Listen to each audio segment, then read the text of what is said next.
forgot what the term post-punk even meant. It's almost like a garden decoration at this point, the way that I use it, so maybe I should trace it back to the bold idea at the center of it all. As a concept, it even contradicts the genre that itself is based on, punk, a movement that embraced the stripping away of things, whereas post-punk makes a noted effort to build on top of that, creating atmospheres and concepts and discovering new sounds and ideas. It's an exciting idea that birthed other experimentations like dance punk, no wave, goth rock, and the spirit even haunts its way through other non-guitar music discographies. But in the grand scheme of things, it's baffling that, relatively early, post-punk already has settled on a particular kind of sound with distinct characteristics. When you would really think a movement like this should be constantly morphing and shifting and adapting, this stagnance results in what can only be described as post-punk landfill, in which somehow a genre so openly postmodern ends up spawning about 500 bands that all sound the fucking same. In a bizarre twist of the flannel of fate, the UK seems to have become a breeding ground for some of the most exciting post-punk to look forward to in fucking years. Clown car spilling out of the Windmill pub in Brixton. I wasn't initially convinced that Shame was one of them, their debut album in 2018 being passionate but not exciting, like everybody's first risotto. I don't know if Drunk Tank Pink, their second album, is accelerating post-punk in a new direction, still, which is doubly the one thing that holds it back. The instrumental palette is mainly classic bass and drum and strummy strum. There's the usual dissonant, clashy chords and melodies, there's anthemic yells that could fool you into thinking that this was a new Idols record, there's a goddamn spoken word track, but the fact is that all of it is really fucking solid as is. Besides, it's not the easiest music to master anyways, somewhere between the thrill of going off-roading and the emotional rush of spinning a basketball on your finger for the first time. The best moments on Drunk Tank Pink hammer and twat you with the DDR combo of nasty, sour metallic noises, and then later on in the song provide a release from that with such a flushing, yawning, deep breathing payoff. Tracks like Born in Luton and Snow Day come to mind.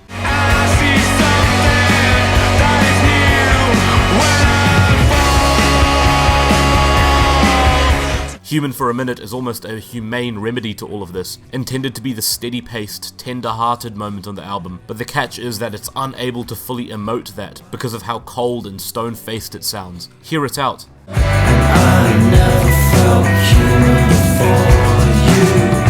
I never felt human before you. It's on Station Wagon, the final track, where Shame feel like they so desperately want to break out of this deadpan shell, as if it's a prison or a cycle, wanting to feel something again, to reclaim control, yet only as the storming instrumental swallows up even the most painful screams of Charlie Steen.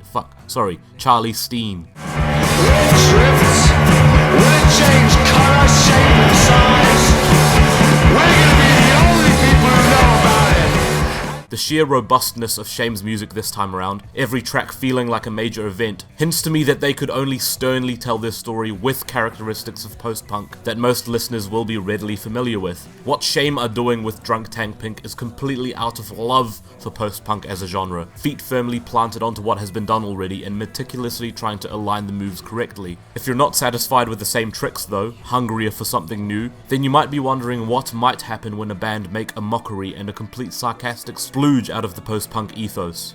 Well, here we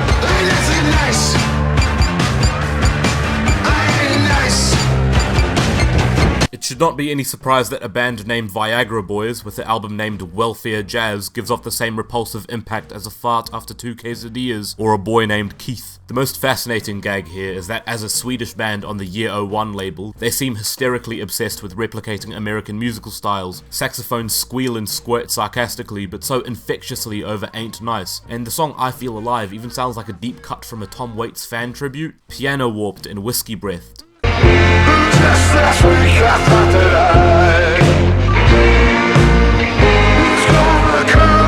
The track listing is all over the place, the album builds up momentum and then shoots it down like a deer. The lyrics on Toad are textbook piss take, imitating an old white bluesman, who in turn were imitating old black bluesmen. I don't need no woman, I need no man to tell me what I can't do, or what I can. The whole thing just feels like a piss take. The welfare isn't for having poor finance, it's for having poor taste. They certainly save the most crass button push for last, a cover of the late John Pryan's In Spite of Ourselves, complete with country boy twang. Payday comes and he's a howling at the moon.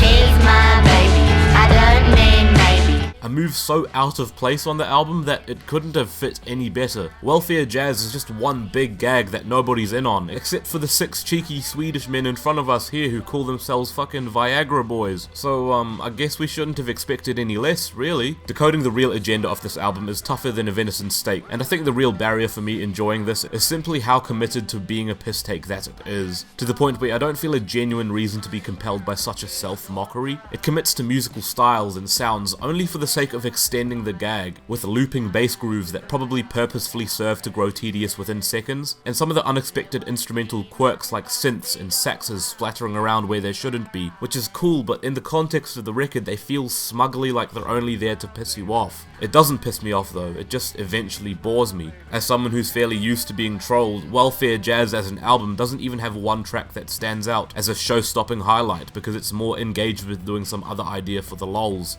though it's more deserving of an STFU and a SWWBA.